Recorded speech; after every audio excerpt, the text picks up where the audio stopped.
What is up, guys? Algorand prices are pumping, and of course, as soon as I say that, someone's gonna trash me. In fact, I put out a post that said H bar is up 10%, and someone commented, "LOL, 10%." Oh, here we go. Alex saying the Christmas rally you laughed at. Yeah, well, they're all going up, and Algorand did okay. H bar did okay. But yeah, we have to compare things relatively. Right now, H bar doing pretty. H bar was in the top 10. Algorand was down around number 20 as far as coins pumping, which is still decent. But guess what? Here's the thing. Yeah, haha. Haha is my dollar cost averaging out will benefit from that. So take that, Alex. And by the way, you guys, when I made this video, it was pretty obvious that I said I was trimming my position. I didn't say I was going out of it entirely, but so many of you didn't watch the actual video. So, or some of you didn't, some of you did, and you understood it, and you're the smart ones. But anyway, we are live on YouTube. I don't think YouTube vertical worked based on the little green orange dots I'm seeing, so I don't think I've got that figured out yet. We'll keep working on that, but I'm not sure how to figure out that part. Jeffrey is saying mini rally for crypto. Is strange to see Bitcoin past 90K. Yeah, we're gonna take a look at all that. Just seeing a whole lot of green, and I saw a whole lot of green yesterday too. So I don't know if we can really call it the Santa rally, really Christmas rally. We didn't really have a Christmas rally. It's more like a New Year's Day / day after New Year's Day rally, I think. So I'm using a brand new setup here, and we are live on YouTube, on Kick, on Twitch, and on X, which is pretty cool. And we're going to be live on YouTube vertical as soon as I can get it figured out. I followed a guide online. The reason I want to do that is because I think the reach on YouTube vertical is astronomical. But I have to figure it out. And not seeing X, which is a little strange. Did I not have that? Should be working. I don't know why that isn't coming up. Let me go to my own profile here. Now that's weird because it worked before. Oh, it stopped already. Well, that's strange. I wonder if the other ones are working. Okay, let me figure that out. I think if I go like...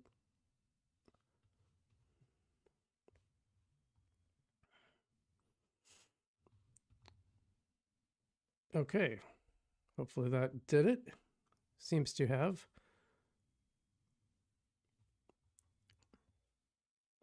Yeah, there we go. Now we're live on X as well as everything else. So let me just shout that out. So a lot of cool things to talk about today, mostly around Algorand. And we will get to that. Let me just share this really quick. Hey guys. Oops. Hey guys. There we go. All right, we're going to share that. Kind of weird to see yourself typing in the video, but Alex says, what are your thoughts on the Algorand partnership with Ferrari? Yeah, I kind of shared this on X. I don't know if I think I talked about it when I covered it. I guess it's cool to have a partnership with like a brand like Ferrari, but I also think it seems more gimmicky than anything because it's just for like the top 100. I mean, I don't think it's really going to make that big of an impact on the chain. I just don't see how it would do that.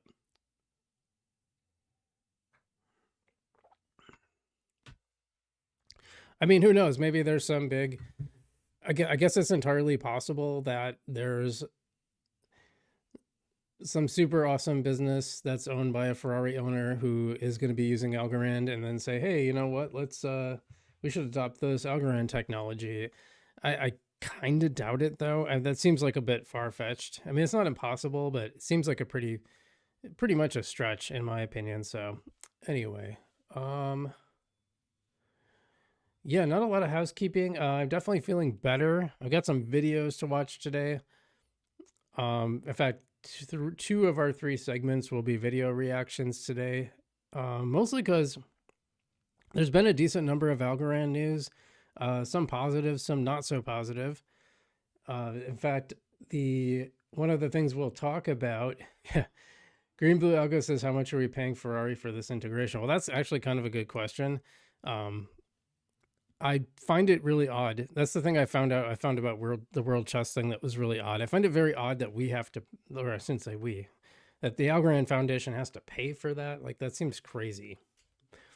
I could see offering it for free, but to actually have to provide financial incentives to use something seems, I don't know, not great, in my opinion. Do you have any chats on other platforms? No, we don't. Well, the one thing about this that I can see is it doesn't look like it allows me to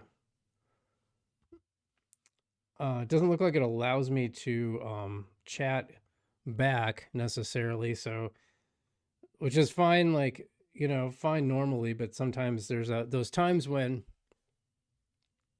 you know, we're watching like a Spaces or something, and then it's easier for me to chat than it is to stop the stream every time. But well, at least we got some good news. So well, let's yeah, why don't we look at that, and let's do that now.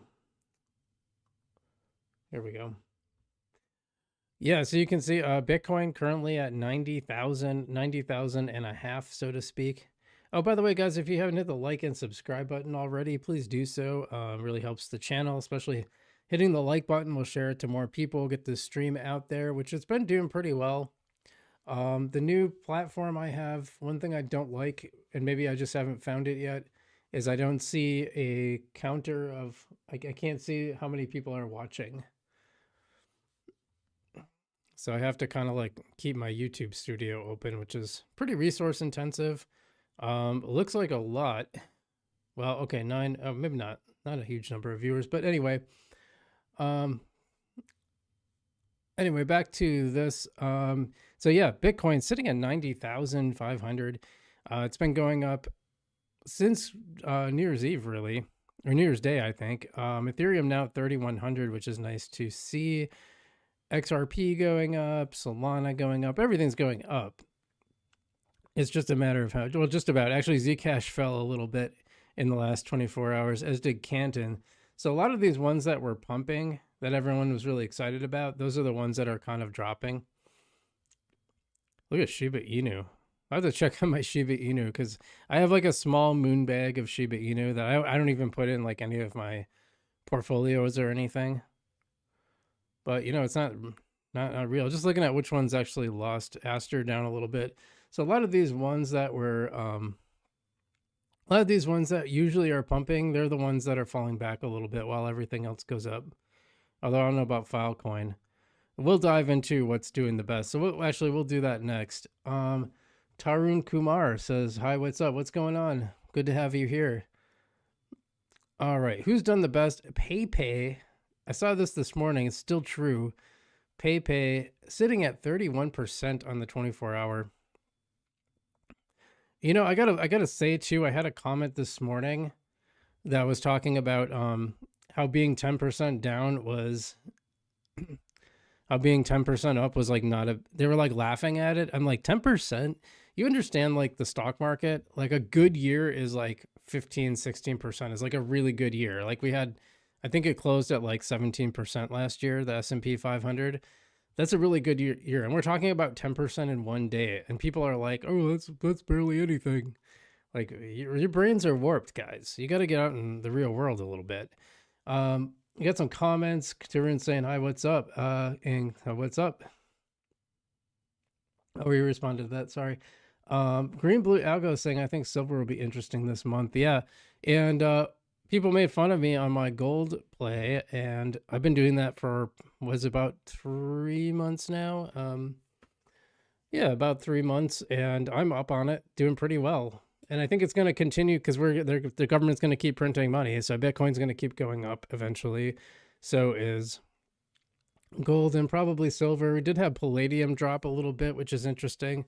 All the metals dropped a little bit, and that was just a DCA opportunity. But I'm just DCAing. DCAing makes a big difference in terms of it kind of smooths out the risk, but also the reward in some ways, if that makes sense. Like Bitcoin, I don't DCA on a particular day. I just wait for drops. So that's my plan there. Jeffrey's saying, sort of outside the topic of your channel, but do you think silver will continue to rally? It seems as though the CME group and the Fed are doing everything they can to keep the shorts safe. Well, entirely possible. I try not to make predictions because I think most people just have no idea. I mean, I was looking at all the Bitcoin predictions for 2020, the end of 2025, and like none of them were even close. They're all like 150, 200, 250. Well, guess what? It's 87.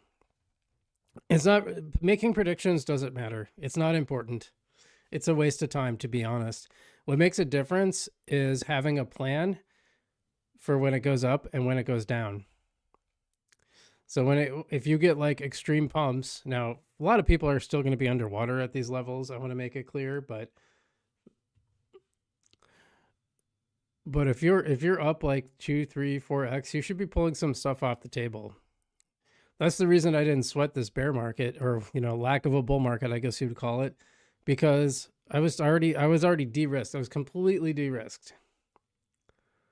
Alex says Bitcoin dominance dropping down a little with this pump. Too soon to get excited for a mini alt season, though. I agree with that. Well, I mean, I think we can get excited without. We can see it up here. Let me pull that. Let me just pull that for a second. Wait, I'm gonna get rid of this. This is annoying.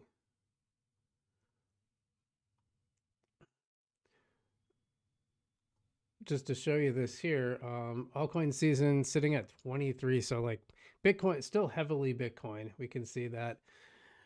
And fear, we're still in fear territory too, by the way, and probably will for some time. So anyway, a lot of meme coins pumping, which is never too exciting.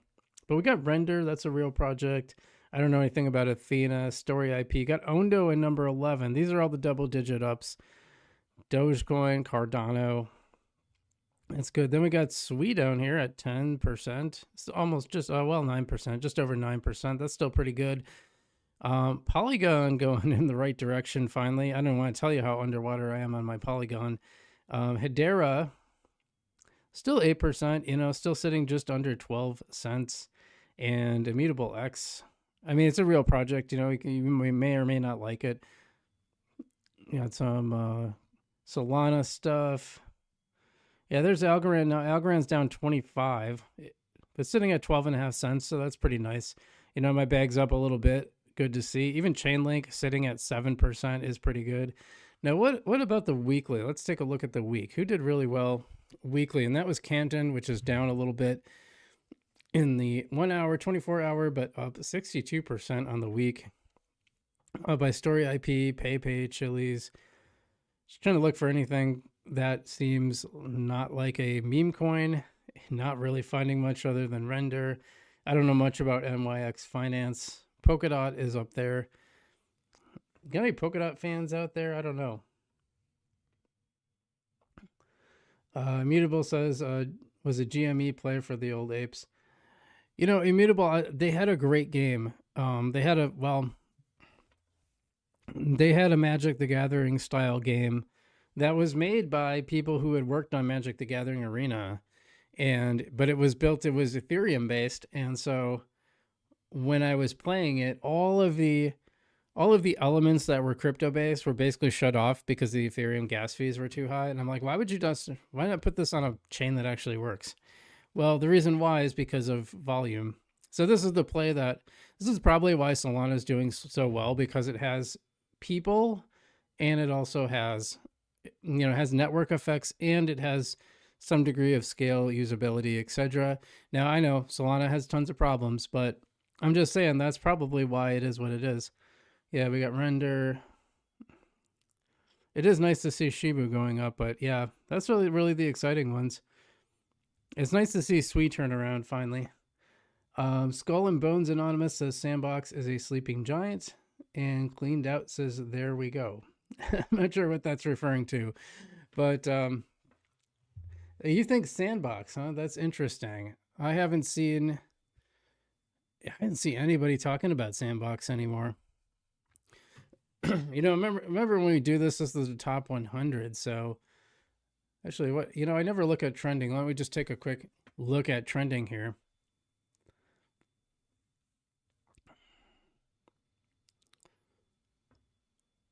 I'm not sure what this is based on, to be honest. We got it's 24-hour, but then we got this one. Is it just the number of spots it's moved up? I guess I don't know what that little rocket means. Most traded, is that what it is? Interesting.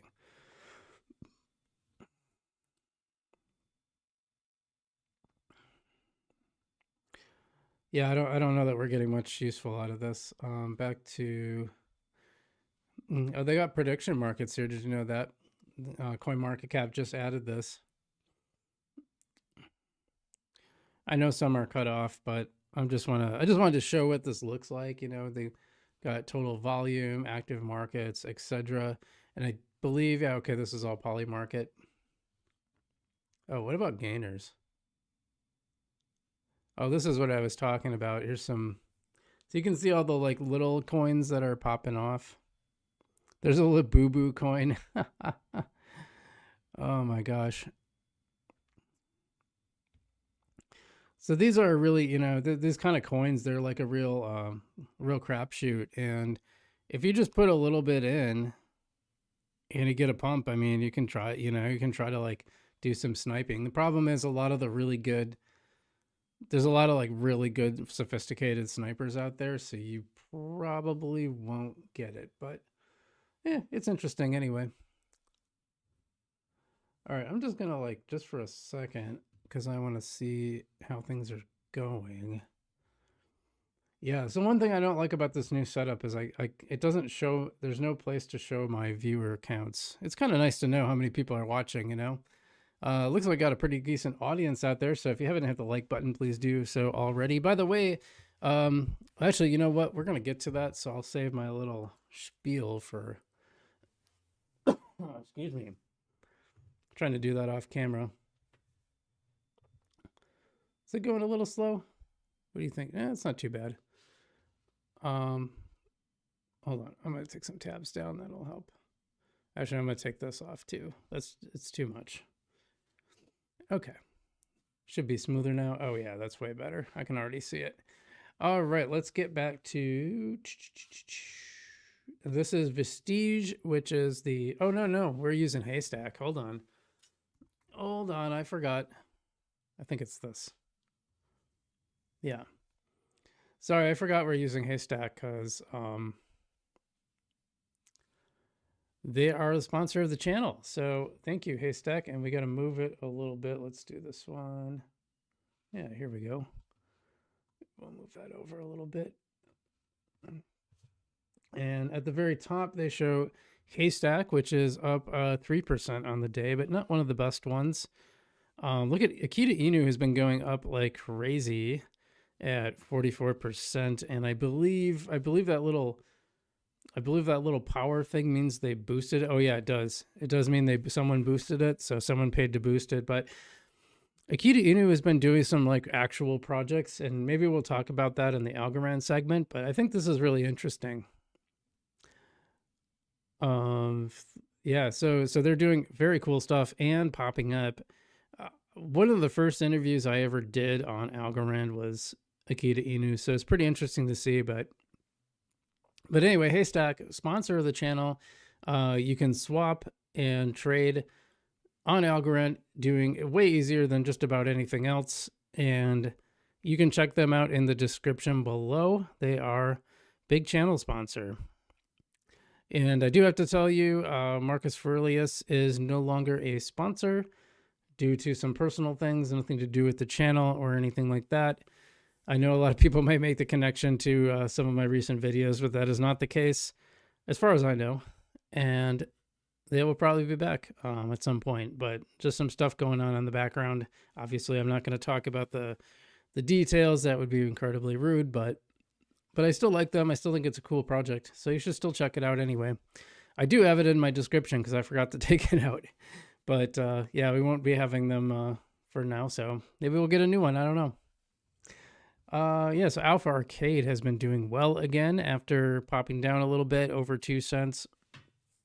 If you guys have seen, actually made a 6-month video on my 6-month experiment with Alpha Arcade.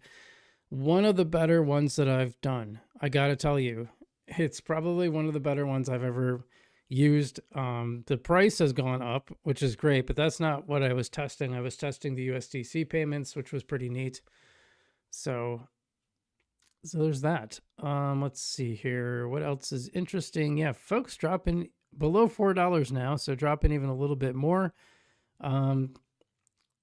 Tiny is up a little bit, but 10% down on the week, well below 1 cent now. This used to be trading between 2.5 and 5 cents, and lately it's basically worthless. So you can't give this is one principle I figured out in crypto, and a lot of people don't understand this. I think they're starting to, though. If you want a coin to be successful, that coin cannot be the reward. If that coin is the reward, unless you have a really good burn mechanism, yeah, it's not going to go well. I knew this guy posting a short selling my algo video meant a short-term bottom. Well, remember, I assume you watched it. I hope you watched it. I'm only DCAing out and trimming my position. So all this, I'm pretty much benefiting almost the same because it's 100 a week out and I'm gaining almost that much in staking rewards. So it's my reduction is pretty minimal, and it will take a very long time to reduce my position. So if we still get a altcoin rally, I am perfectly positioned for it.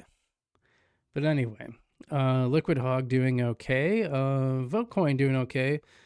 And he got mad at me because of, well, I won't go into it. Go ETH doing all right. Well, that's ETH, so. Algo, don't know much about that. Right on, says Walking Head Pro. Power, Busk. Oh, that's, yeah, by the way, Busk shouldn't even be on here. It doesn't deserve to be on. It's just a pretend project.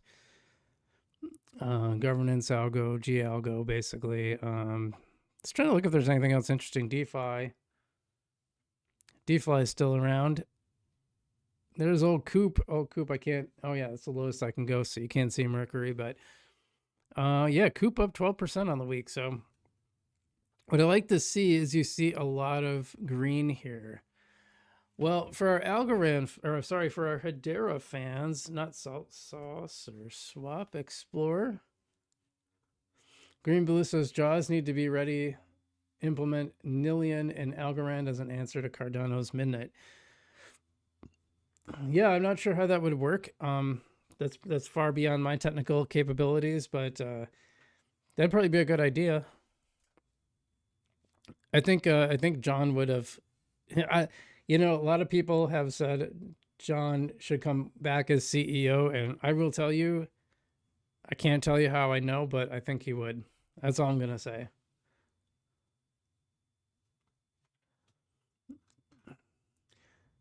Meanwhile, just a reminder, we are live on not just YouTube, but we're live on Kick, on Twitch, and on X as well, thanks to Stream Elements, which is, I gotta tell you, the Stream Elements is pretty slick. I tried doing YouTube live or vertical, and I can't get that to work. So hopefully at some point we'll figure that out. X is working, which is good. And we'll see how that's going in a minute. Yeah, 9% up for Hedera, which is nice. Sauce itself up 8.6%, currently at about 2.3 cents. Now I remember when this got to 8 to 10 cents, and I had a nice little bag of sauce at one point, I'll tell you. HBarX 9%, Wrapped ETH and Bitcoin. Let's skip Bonzo 9%. Good for Bonzo. Pack at almost 10%. I've been trying to get the Pack people to come on. I might have to reach out again. But now I'm not sure. The one thing about this new setup is I'm not sure how, or I will say it might be a little bit difficult. I'll have to do a little bit of digging. Well, Gib up 30, 31, almost 32%. That's crazy. There's some people that I know this is like I think I follow the people that created this on X, I think. Yeah, pretty much everything is, it's just looking like Algorand where everything is up. Now, the one thing I wish on this one, I do wish they had a double, I wish they had the 24-hour and the 7-day, but hey, I got to give it to Saucer Swap for putting this together under their new UI, which is good. It looks nice. It works well. I have an experiment I want to do. It's actually not on Saucer Swap, but there is one I want to do. Yeah, KBL Karate. There's one I heard of. Karate at 10%. This will go on and on, so we're not going to look at all of these. Well, you can even get the HTS version of Link. Yep, and we're kind of getting into ones I haven't heard of, so great news on the Hedera front. Yeah, pretty much everything is up. It's a good times, you know? It's nice to see, so in the meantime, yeah, I do want to give a shout out to Haystack because I'm a big fan. By the way, if you haven't subscribed already, I know we got a lot of new people here, so be sure to subscribe and hit the like button. It helps grow the channel, helps get it out to other people, which is always nice. Yeah, I've got like a bunch of stubs on here for from YouTube vertical. I just don't think it's just not working. That's too bad. Anyway, a lot of good stuff today. And by the way, so now that we got an audience here, I will be launching a podcast. So you'll be able to, if you missed the YouTube live, you'll be able to watch it. You'll be able to actually listen on podcast. I don't know. We're gonna try it out. It's something I'm experimenting with, so I might decide it's not really working. We'll have to see how it goes, but we're gonna try it out. It's gonna be on all the podcast platforms, Spotify. Obviously, you'll still be able to watch here on YouTube, of course, plus Spotify, Apple, iTunes, and wherever else it goes. I don't even know. But I have to pay for it to do that. So we're going to try it out. We're going to see how it goes and probably give it like 6 months. And the cool thing is I'm actually going to cut out some of the spaces too. So it'll flow a little better. Yeah, just something, another way to get distribution out there, and yeah, hoping it goes well. But anyway, back to the show. I've got a lot of good stuff for you. And like I said, we got our Algorand segment will be just Algorand. Oh, doing okay on X. The other thing is my X has really been growing, like big time. So I'll probably be monetized on there pretty soon. I'm hoping that leads to even more cool stuff.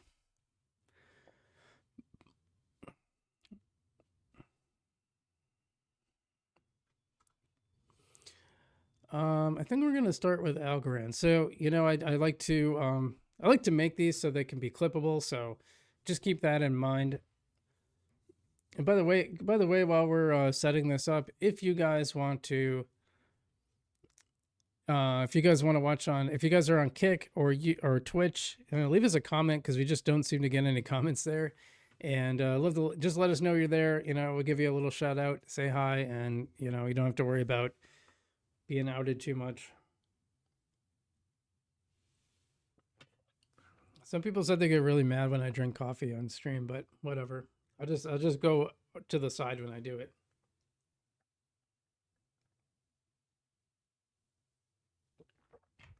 Okay. All right. So as you guys know, when I do this segments, what I don't do is I don't respond to chat unless it's relevant to what we're talking about, and then I will. If it's something outside of what we're talking about, so if it's a chain link comment and we're talking about Algorand, I'll come back to that later. So, oh, and by the way, I forgot to mention I should have just done one big housekeeping session, but we coffee sponsor, yeah. Normally, actually, the funny thing you say that, Luke, and I appreciate you being here, by the way. Normally, I'm actually drinking Lavazza, whose supply chain is actually minted on Algorand, but I'm out of Lavazza and I have Ruby coffee from Amherst, Wisconsin, which is some darn fine coffee. Let me tell you, some of the best some of my favorite, and it's different, it has a different consistency. It's more like wine. So, but anyway, the other piece of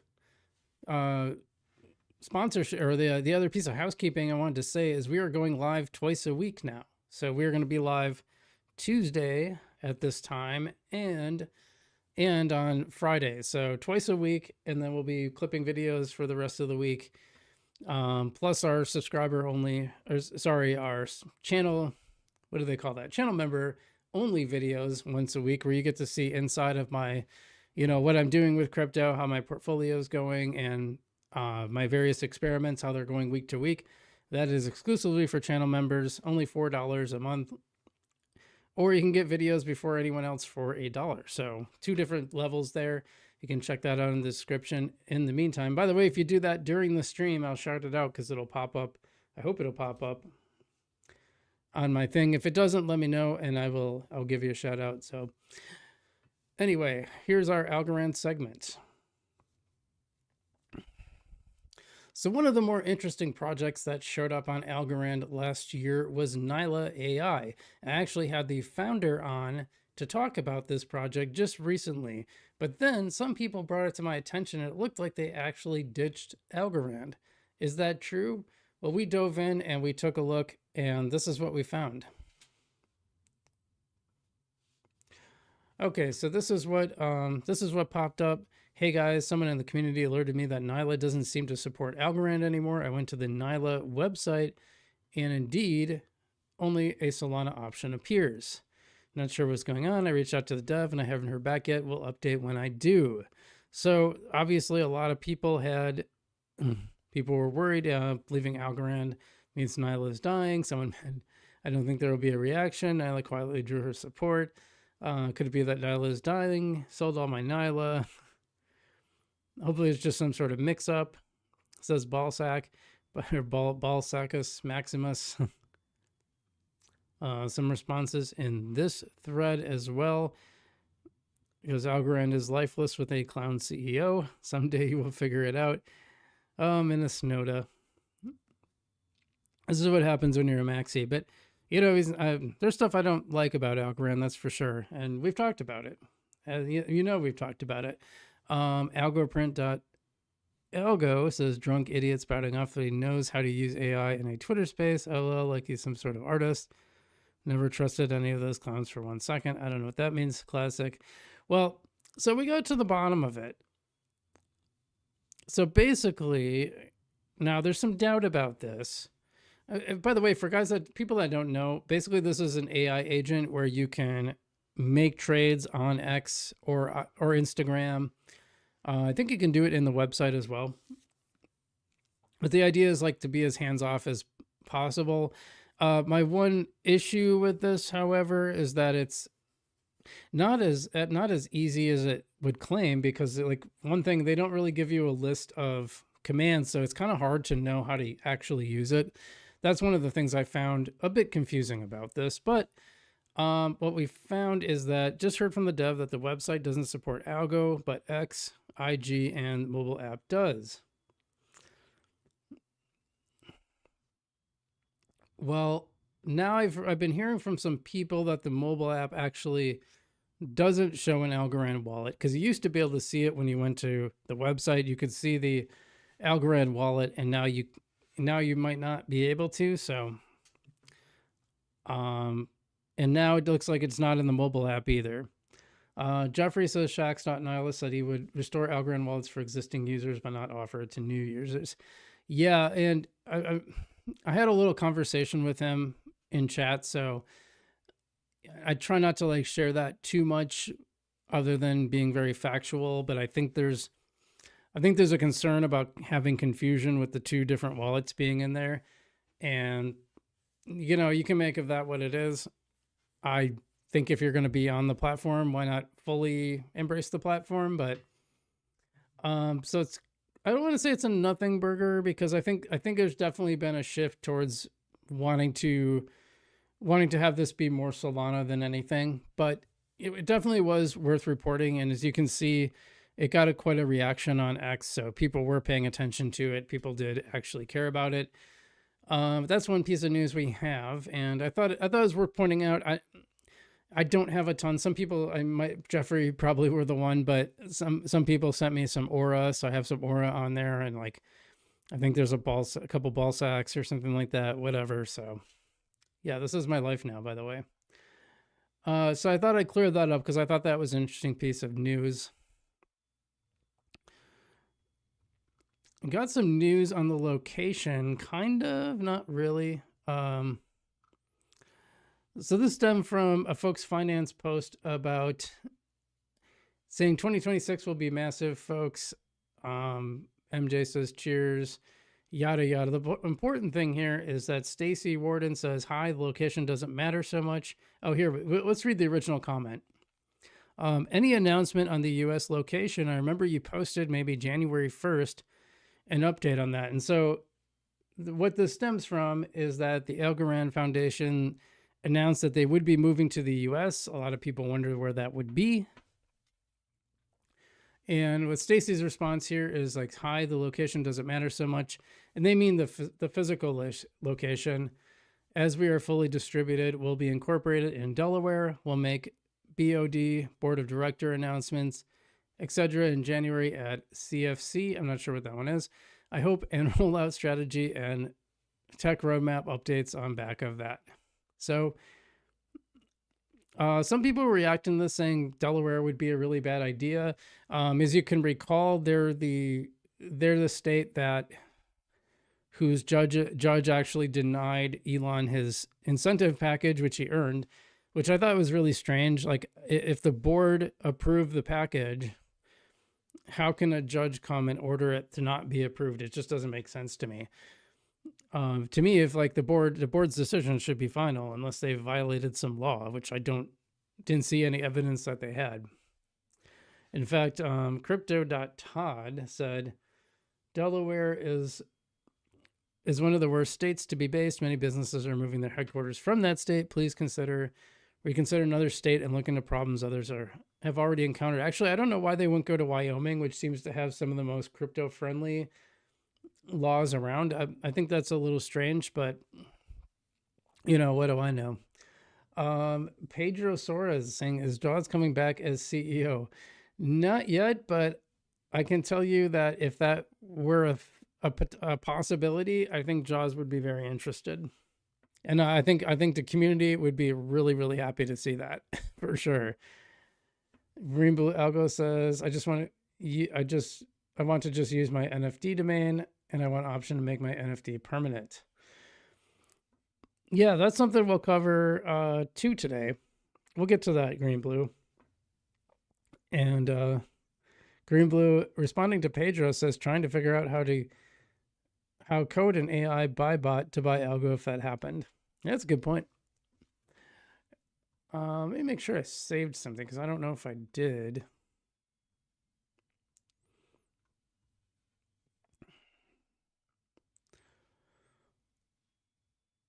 So Algorand says 2025 was a big year for impact at Algorand. We set out with a vision to reimagine how cash assistance works. Our mantra, we go where money isn't working.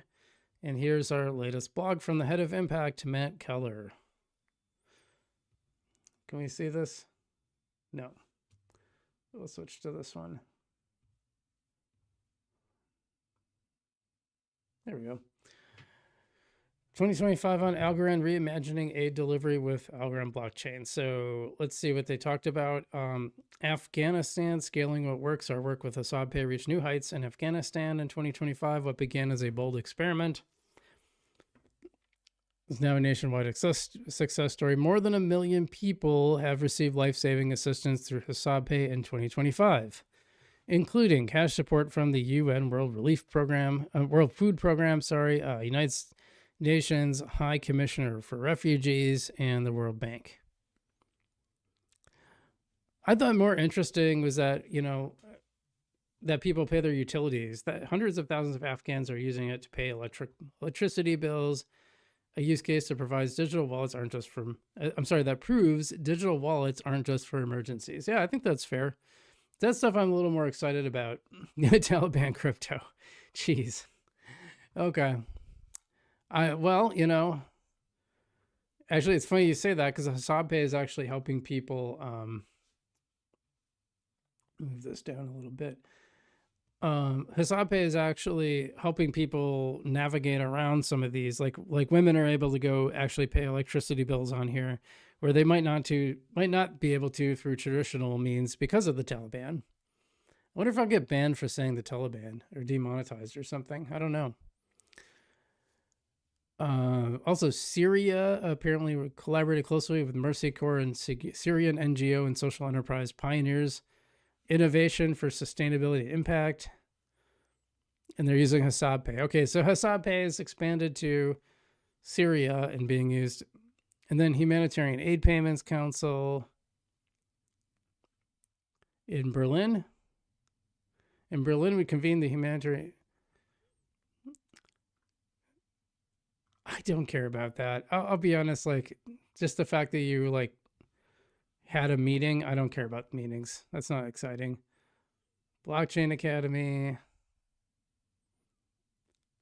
Something about pay code. It was offline first biometric technologies used by over 6 million people across Afghanistan, Ghana, Zambia, Mozambique, Sudan, and RC. Apparently it helped reach the M Bank, but I don't know. Some of the stuff is like so vague, that's what really frustrates me in crypto in general. Is like some of the stuff is so vague. Like, I don't know what this actually did. And finally, there's the Aid Trust portal. This platform allows any organization, a government, NGO, or a donor to trace every single dollar of aid from sender to recipient in real time. Well, that's good, considering what we got going on in Minnesota right now. Maybe they should offer that to the U.S. government so we can track some of these payments, make sure they're not going to fraud. I think, listen, and the fraud thing, like, that should be bipartisan, because if you're someone who believes government should be helping people and should be effective, you should want to weed out the fraud. So, like, money is going to people who actually need it. Like, it's not that hard to understand. Like, I don't really get who could be like pro fraud. It doesn't make sense to me. Yeah, so apparently more scaling. That's great. I don't know. Is that exciting? I didn't think that was exciting as some other things, but that's just me. Green Blue says Algorand should be based in New England, Boston, New York, DC, be near where people that write policy. Wyoming is nowhere, and I grew up in Montana. Yeah, here's the thing, though. It doesn't matter, because you just saw what she said. The physical location doesn't actually matter because they're spread out anyway. So they can have a person in New York, right? They don't need like their physical offices anywhere. They can put it wherever they want, really. It's where they're incorporated that matters. So I think they could incorporate in Wyoming, but they could have people on the ground in New York or DC or whatever, All right, what else have we got? I thought this one was interesting. Algorand ranks 5th among all cryptocurrencies by number of addresses holding a balance. So, first off, let's just look. Yeah, so can I make this big without it? Yeah, you're not going to be able to see that. You can kind of see it here. I'm going to move it.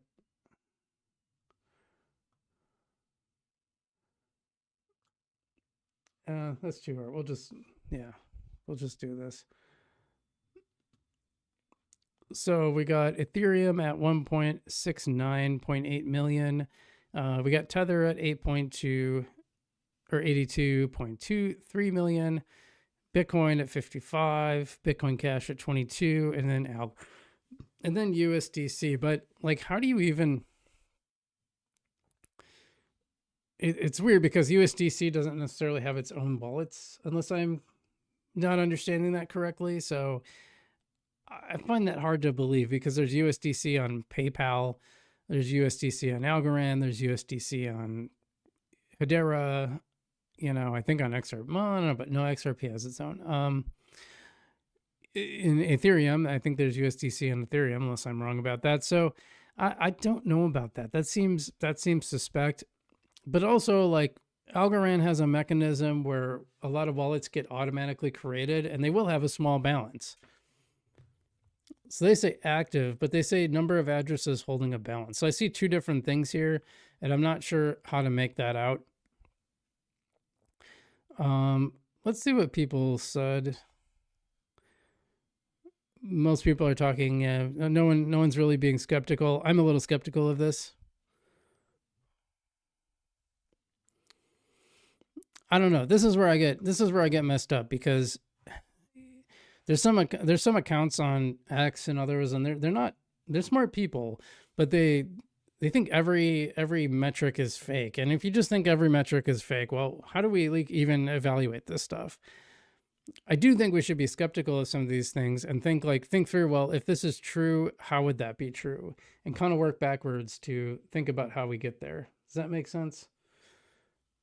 Anyway, that's just my thought on it.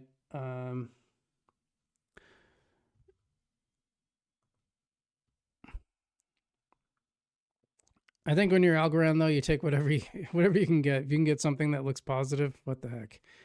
I thought this one was kind of interesting too. And this one comes out of this comment from Top 10 Dgen. Dad Algo said, yeah, you know what would be cool if Algorand Foundation would support Alpha Arcade, a potential game changer given the hype around prediction markets. Imagine instead of dumping money into some corny Algorand campaign, the foundation uses marketing genius and promoted something that would actually bring retail from outside the ecosystem. Strange concept, huh? Well, there's actually a pretty good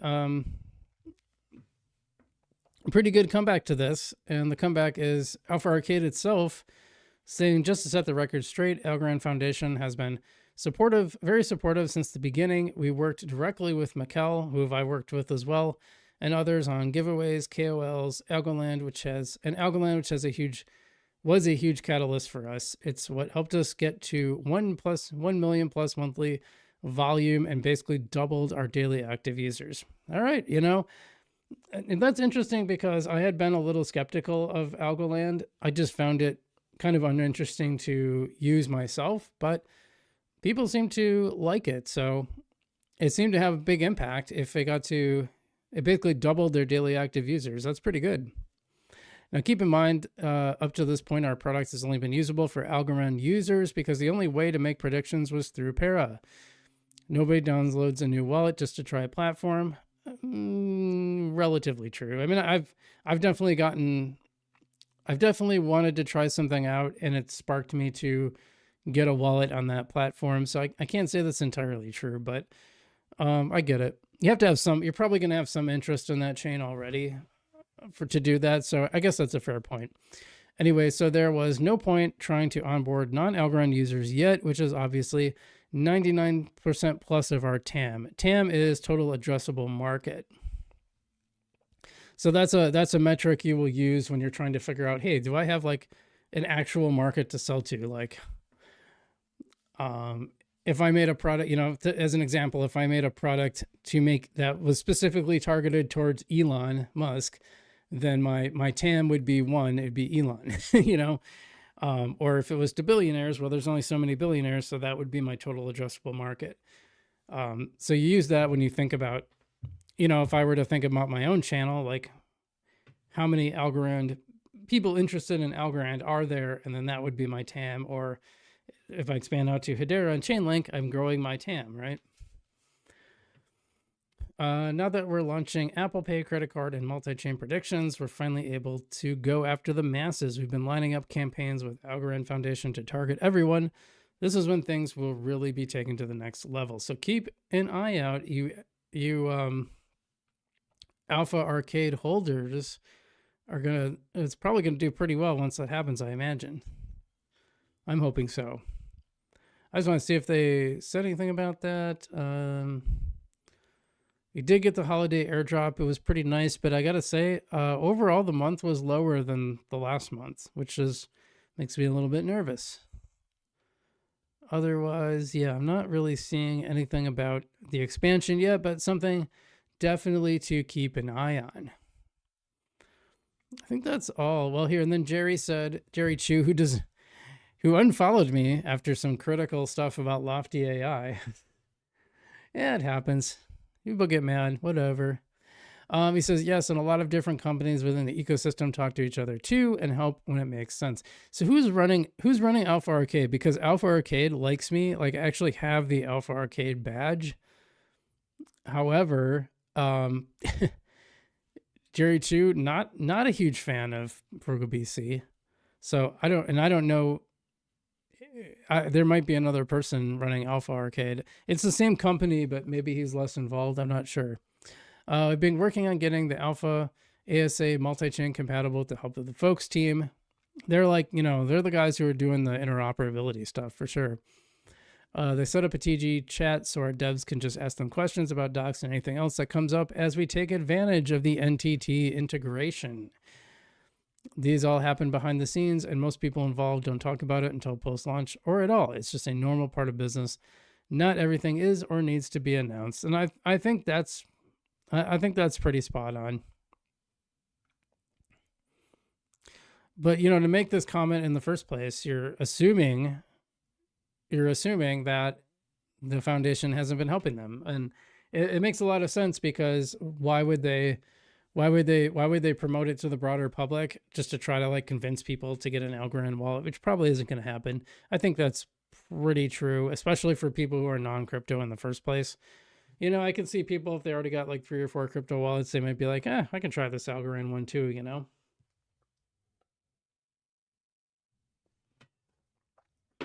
Okay.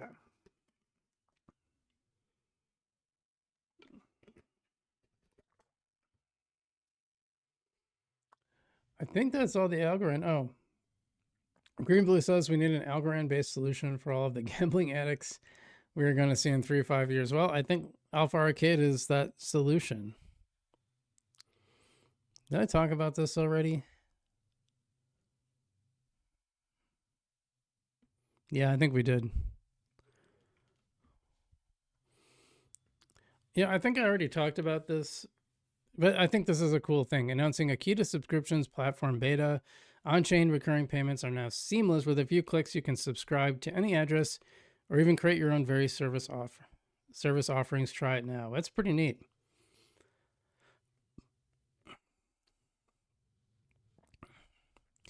We're going to have to play around with this. The Compex team, I think, also made one, like an invoicing system, and I've been thinking about using this for my sponsors. One, because it'll be a lot easier for me, but two, I like the idea of doing it on chain, but the subscriptions thing seems really cool. So anyway, that's that. I wanted to just shout this out because I think Akita has been doing, this is like one of the original meme coins on Algorand, and I think they're doing something really cool, and they're starting to kind of dive into like real world projects versus just being a meme coin, which is pretty neat. They were supporting like animal rescue, and I remember one of the first interviews we ever had on the channel was with someone from Akita who is no longer with them. I think he was a community manager for a while. So anyway, neat stuff. Yeah, that is all our Algorand for this week. I appreciate you tuning in. We got more segments coming up. I got kind of a quiet chat, I gotta say, but that's okay.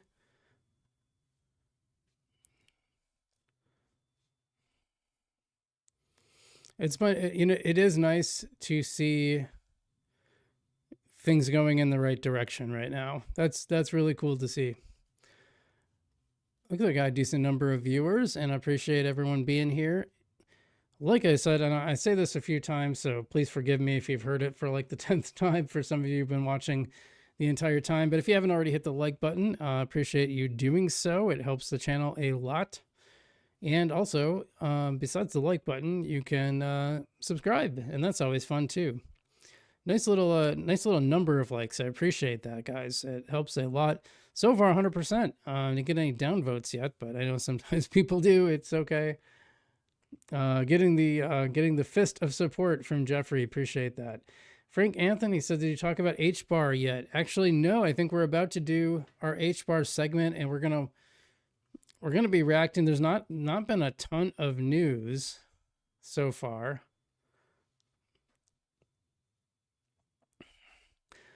Not been a ton of news on HBAR over the break, which is interesting. Some of you guys know I was sick over Christmas, which kind of sucked, but I'm better now.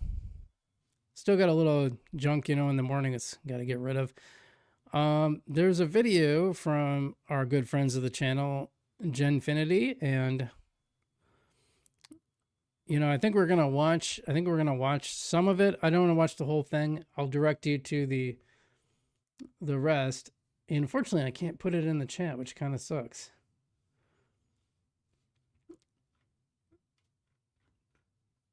One thing I do like, though, is it looks just like, I can even see the top fans.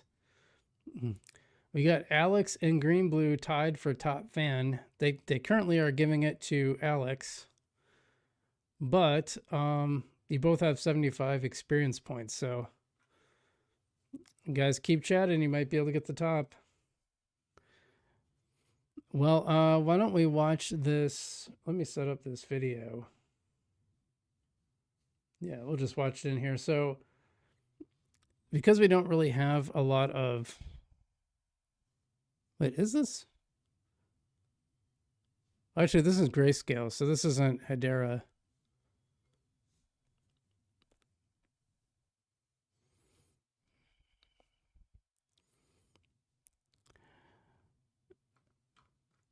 Oh, I might have screwed that up.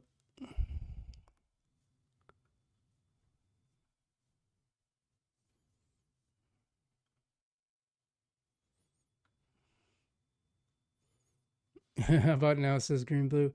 They still got you at number 2, man.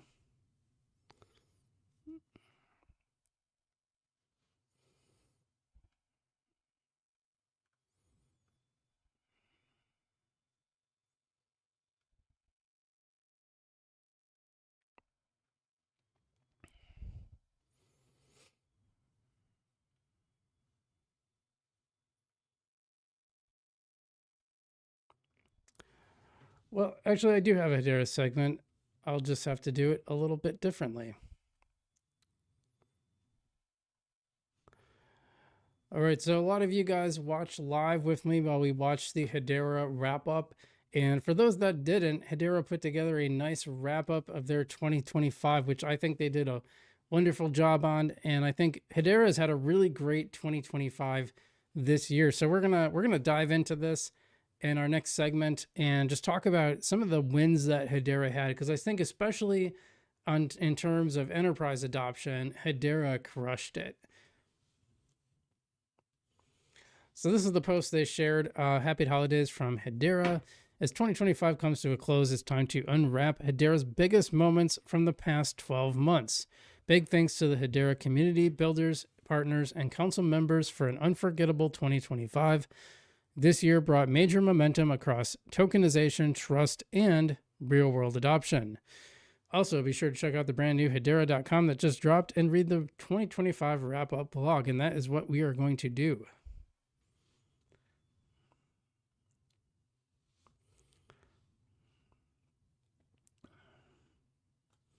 Make that a little bit bigger. If recent years were about proving that public DLTs could handle real business workloads, 2025 proved something pretty significant. Hedera is the trust layer that institutions trust. Okay, I'm going to put the trust in there twice, but it seems to be the case. And the reason I think that's the case is because I really think having these major companies, these Fortune 500 companies, Google, IBM, LG, all these, like, I don't know if they're, I don't know if, I think all of them are Fortune 500, but these big trusted brands involved in Hedera, I think really help people overcome the crypto-ness of it, if that makes sense. I know it's a hash graph, not a chain, yeah, et cetera, et cetera. I gotta do this every time because people get mad. Well, let's see some of the stuff I'm gonna skip through some of this. It said 2025 was the moment that the training wheels started to come off. Now, this I thought was pretty good. In June in Washington, D.C., Hedera leaders joined policymakers the Atlantic Council, and others on Capitol Hill to discuss CBDCs, responsible AI, and blockchain use cases capped by the SIPS and standards reception at the Smithsonian, co-hosted with the GBBC.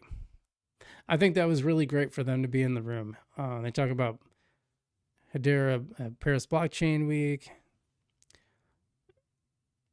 More importantly, I think tokenization stopped being a pitch. That includes a UK first tokenized units of money market fund and UK gilts issued on Hedera via Archax were used as collateral in FX trades between Lloyd's Banking Group and Aberdeen. Same regulations, same institutions, and new rails. Also, the Canary HBAR ETF began trading. And they're not talking about it, but this was huge. Like way more money poured into this ETF than I expected. I was actually really surprised. The Australian digital dollar launched on Hedera using stablecoin Studio.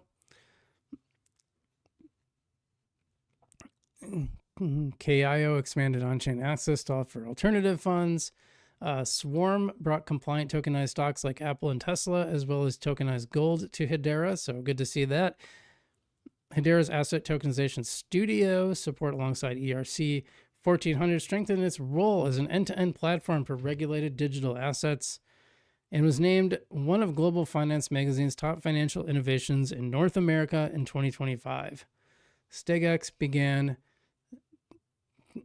tokenizing over 100 million in institutional real estate on Hedera using Zonix jurisdiction-aware DICIST. Well, there's a lot of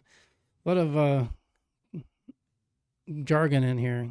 Embedding KYC, AML, end of life, lifecycle logic directly to tokens. Hedera Foundation invested in Archax's tokenized representation of Fidelity's International USD MMF on Hedera. There's a lot of stuff on here. This is like going to be our main video here today. Hybrid networks and HashSphere. The future is not public or private. It is both. Enterprises want the transparency and finality of a public network, but regulators and risk teams still require transaction privacy and jurisdictional control. So HashSphere bridges that gap. Very, very interesting, because I think that's 100% true. You know, this is what Silvio talked about when he was talking about Algorand, you know? This is what he was talking about. It's like they don't just entirely want, I think there's definitely some use cases for the public transparency of blockchain and finality, but also like they need to keep some stuff private too. So here's a couple of the things. Project Acacia, led by the Reserve Bank of Australia and DFCRC, Australian payments plus explores wholesale CBDC issuance and interoperability between Hedera and HashSphere. And a digital receipt system, proof of concept with the Qatar Financial Center, all those guys, Google Cloud, etc., Blade Labs, Al Ryan Bank, using HashSphere for Sharia compliant asset-backed finance. Yay. AI too, huge. Launch of the AI Studio. See, I think that's great. If you're gonna like signal, if you're gonna really steer into AI agents, which I think you should. I think that's going to be the future of Hedera and Algorand both. I think those are perfect use cases for those two. I say chains. I know it's a dash DLT. You know what I'm saying. I think launching a studio says, yeah, we're serious about this. Just like they have the stablecoin studio. They just tend to launch studios when they signal this is a use case for Hedera, which I like. They joined the Decentralized AI Society. Cool. Equity Lab launched a verifiable compute platform on NVIDIA Blackwell in collaboration with NVIDIA, Scan UK, Accenture Public Sector, and Hedera. I just think this is one of the hugest things, really. And the first AI-powered polymarket Telegram bot built natively for Hedera ecosystem, Victor AI, launched, making prediction markets feel as effortless as sending a message.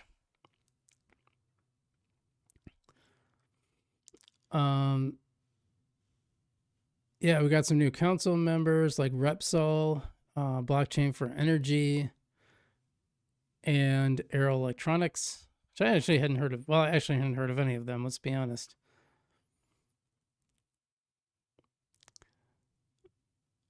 Lots of builder tooling. contract builder, developer playground, plus the AI studio. Don't forget that. They had a bunch of hackathons. I really think the biggest deal is, well, and then we got some here too. The Wyoming Frontier stable token selected Hedera as a blockchain candidate for the United States' first state-issued stable token. That's pretty big. Plus, Bank of England, a BIS Innovation Hub DLT challenge. Hedera was only one of two chosen to explore the future of money. Georgia Ministry of Justice MOU exploring the migrating the National Real Estate Registry to Hedera. It's like an entire country using Hedera. That's a pretty big deal. Hedera joined the Digital Chamber State Network, Project Acacia in Australia. Yeah, like I said, there's just a ton of stuff. It's really good to see. So hopefully we will see big things in 2026 as well. But that is a huge part of news for Hedera, and I think that's pretty much our Hedera segment. There's like a lot of stuff that happened, and you know the news has been a little quiet over the last couple of weeks, but that's pretty big. So thanks for tuning in to our Hedera segment. Green Blue saying Algorand's wheels came off in 2025 too. Yeah, it seemed to be kind of the sentiment there, wasn't it? Alex asking what the crowns mean next to the comments. Well, yeah, first off, I want to say Hedera definitely didn't have the wheels falling off. Lots of very positive news for Hedera. So if you're a Hedera fan, we had a very good 2025. I think, the price went up too. Let's not forget, well, that technically happened in 2024, but it's still maintained over, at least my buying period maintained about 3x generally, 2 to 3x generally speaking up, which is, can't complain about that too much. The crowns are, I don't exactly know. It's like a top fan thing, but I don't really know how it's calculated. But now it has Alex at 100 XP, so true holder. I'm not really sure how that works. I know like super chats and stuff count as well. As far as like how that actually works, I'm not 100% sure. Okay, well, I got a video to watch, and that is probably going to be it for us. But liking the enthusiasm we're getting today. That's really nice to see. And let me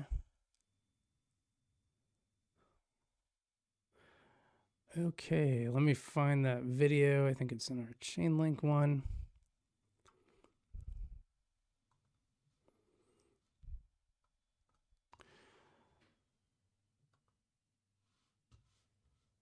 Let's see if I go.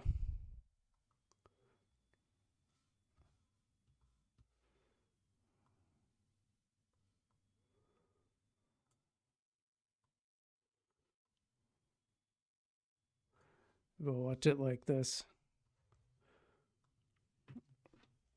Let me just get some water, and then we'll start our Chainlink segment, which is basically going to be us watching a video.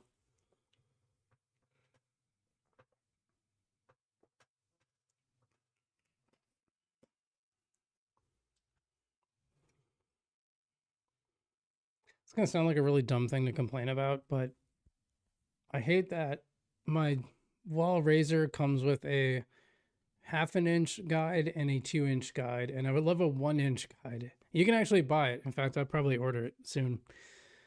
But it's a little bit frustrating because like I don't like it when my beard is this short, but I don't like it when it gets really shaggy either. Like I don't like it like this guy has. Well, you'll see it in a second.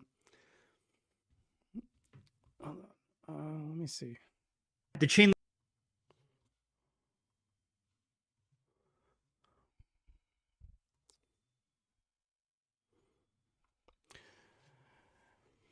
Okay, so we just did a look back at Hedera, but what about looking forward for Chainlink? We've got Sergey Nazarov, I think I'm pronouncing that right, Nazarov, talking about the upcoming future of Chainlink for 2026. I think it's a video that we definitely should check out, so let me set this up and let's go.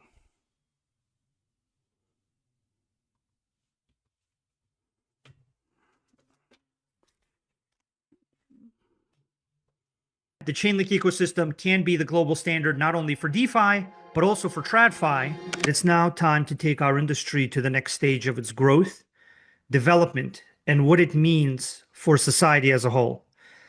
Our industry began with Bitcoin, which grew out of the satisfaction with the current financial system. I think now, after well over 15 years of technology development, our industry has now reached the point where it can deliver on the rebuilding of the entire global financial system, because all of the building blocks to rebuild the financial system are there, and to rebuild it into a new global financial system that is more transparent, more fair, and always globally connected. I don't think that a financial system that's not globally connected can really work. And the new global financial system is something that will be inherently globally connected, and even more so than the current one. By the way, if I haven't said it already, I love how Chainlink operates. I love that it has both on-chain and off-chain solutions for businesses and actually has revenue coming in. And then what they're doing is taking that revenue and putting it on-chain, which I think is great. You know, instead of like the Algorand Foundation selling their assets to basically fund operations, these guys are actually taking profits and putting them on chain, which I think is a really great solution. And I feel like they've found, I feel like Chainlink actually has a solution to a real world problem, because so much in crypto always seems like it's like a solution in search of a problem. Doesn't seem to be the case with Chainlink, which I appreciate. Which is a very powerful force, because that determines how the capital can flow into your issuance or your token or your system on the new global financial system. At the end of the day, I think we have reached a critical point in the development of both our industry and the Chainlink ecosystem to make this new global financial system.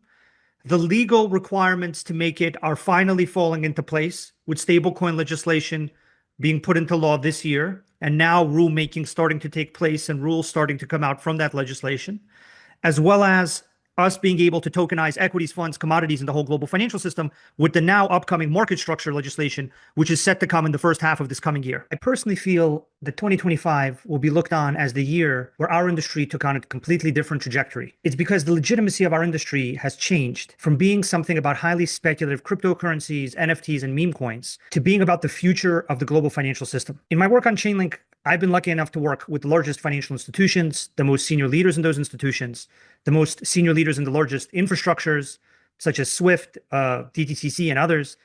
And I've had the opportunity to really see the level of adoption that our industry is now seeing from these groups. I think what people don't understand is just how serious that level of adoption is, because we've all heard it so many times before that crypto is going to go mainstream, institutions are going to adopt it, all of that's going to happen.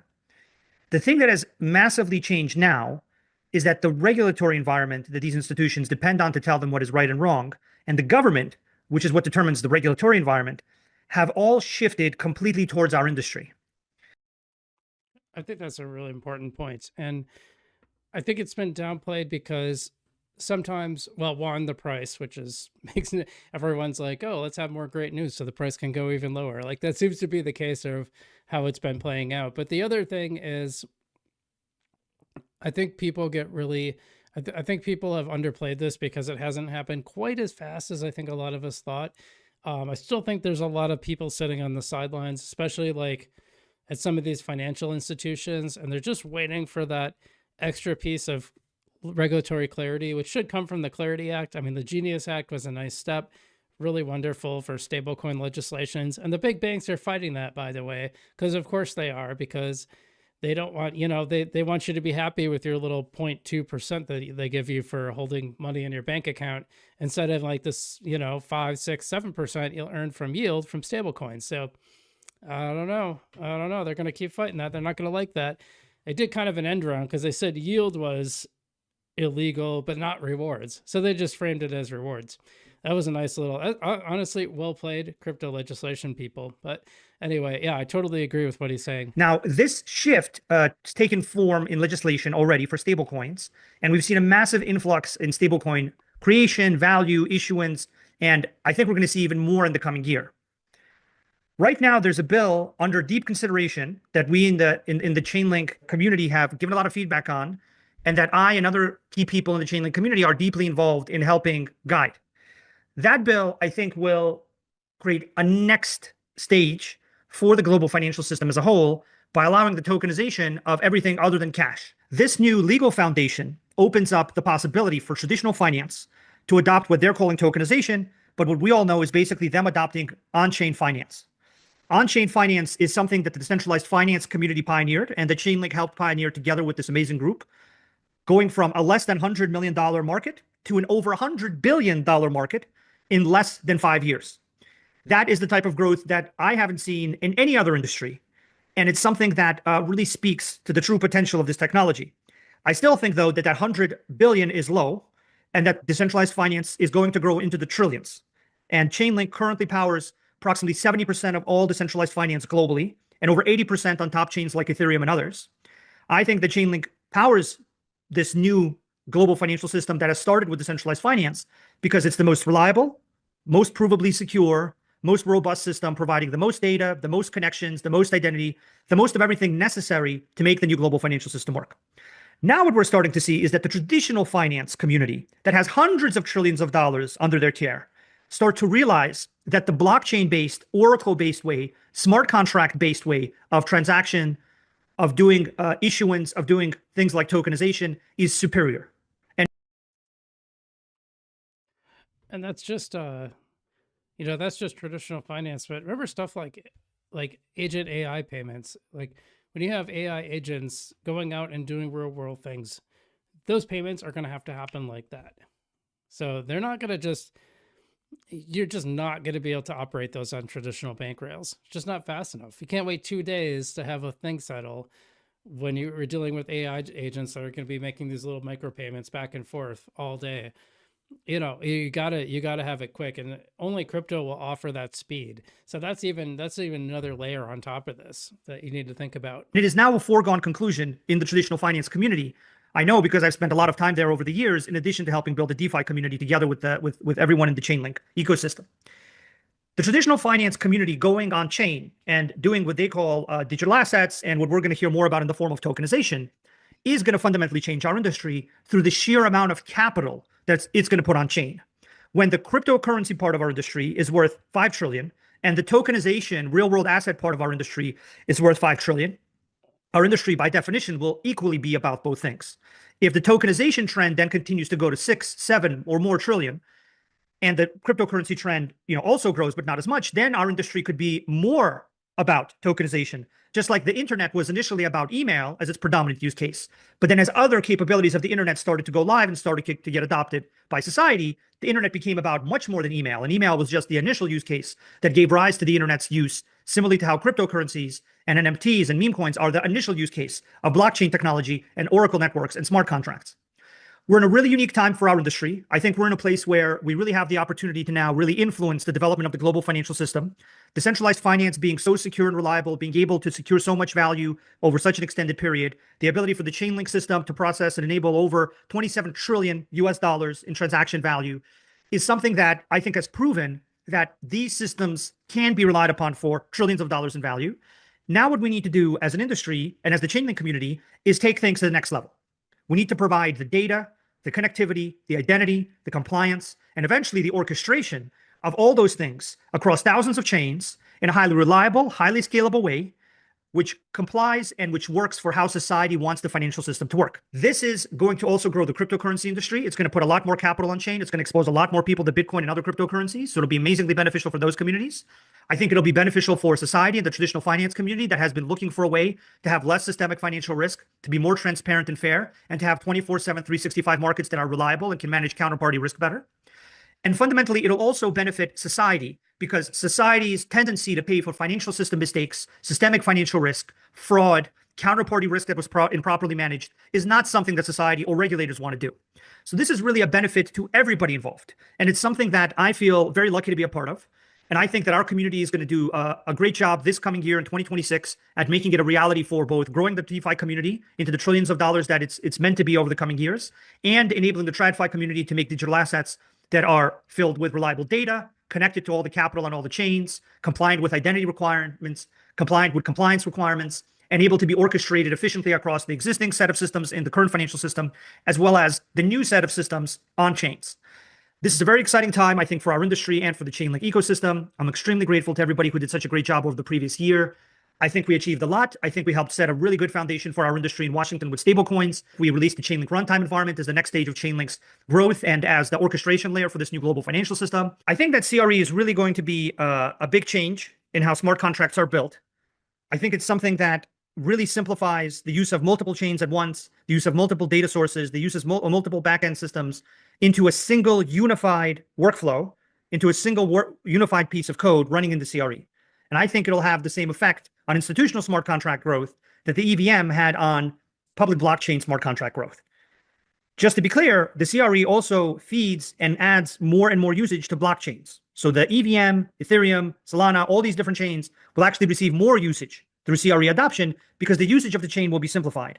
The usage of the chain for institutional purposes like derivatives, equity, funds, commodities will be simplified.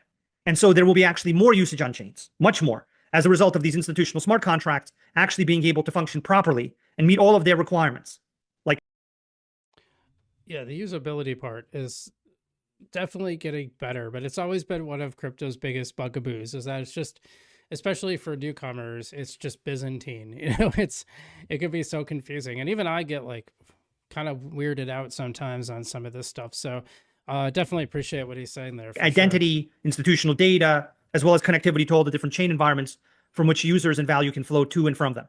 I think the growth of the CCIP cross-chain interoperability protocol is only continuing with its adoption by top teams like Coinbase and Galaxy and others as their chosen cross-chain system. I think we're continuing to see a massive amount of growth in the adoption of the Chainlink standard in the traditional finance community. And I think we've seen the solidification of the Chainlink standard for data, connectivity, identity compliance, and various other key factors that and tools that DeFi needs. And that level of adoption has remained consistent because the security and reliability guarantees of Chainlink have remained consistent. So I think we're in for a really exciting 2026. I think 2025 is a job well done for our industry as a whole and for the Chainlink community. I'm very excited about the coming year and looking forward to working with all of you on making it a big success for changing what our industry is about, taking it all to the next level. And I think if we do the right things in this coming year, then the Chainlink ecosystem can be the global standard, not only for DeFi, but also for TradFi. And then in the coming years, we'll have an exciting challenge of joining the DeFi industry and the TradFi industry into a single global, highly interconnected industry, the new global financial system. So it's a very exciting time, and I'm very excited to be doing it with all of you. Looking forward for the year to come, and I think we have a lot of great things we can achieve together. So thank you very much. Yeah, what do you guys think about that? Yeah, I like Sergey. I think he really built something that's useful in the world. It's one of the reasons I really like Chainlink and why I've started including more Chainlink content on my channel, because they seem to, like I said, they seem to have found real problems that they can offer solutions for. Like their Oracle network is outstanding, and the interoperability is something that's really important. I think it's one of the reasons why Algorand hasn't been doing as well as some of the other chains, is because the interoperability layer isn't necessarily there. So yeah, big shout out to Chainlink. Good to see it pumping up in price, which a lot of things have been. And I think that's it for Chainlink today. There's probably lots of stuff we could cover on all these. And I was kind of debating, I think we kind of ran out of time, but maybe we'll do this on Tuesday's live stream. We'll look at Charles Hoskinson leaving the ecosystem, or leaving X, I guess. He's not going to be publicly posting anymore, which I think is pretty interesting. I don't think we're going to get to that today. I was thinking about watching this Genfinity video anyway from the gal from Grayscale. But maybe we'll just call it, maybe we'll save that for Tuesday also. We'll just call it a day. What do you think? I do kind of want to take a look really quick at the markets. Now, remember, we're going to be launching this as a podcast too, so keep an eye out for that. But let's see what we got here. Let's look at.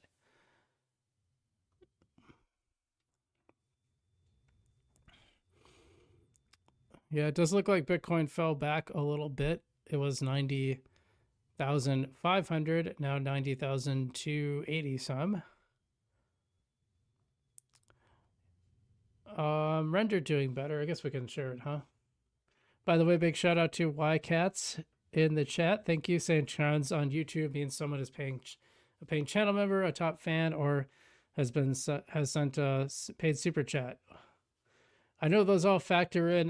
Number of comments also factors into that, I know, but as far as like what the exact formula is, I'm not 100% sure.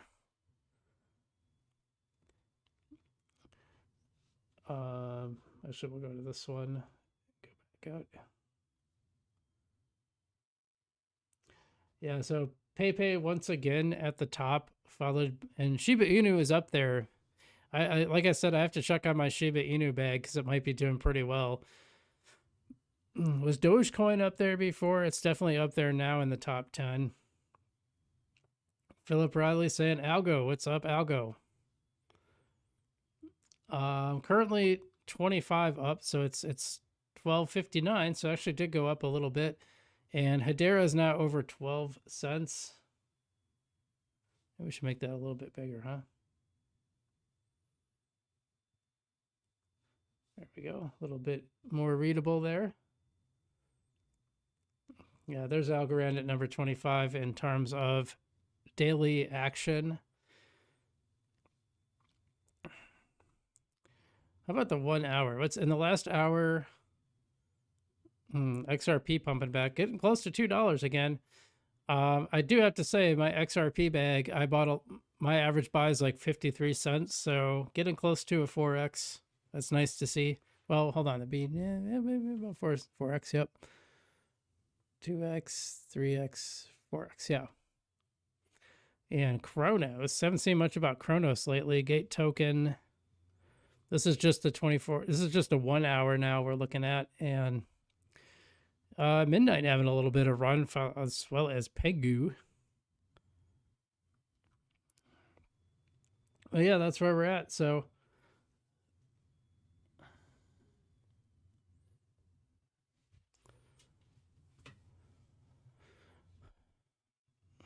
I don't know if the 7-day changed too much.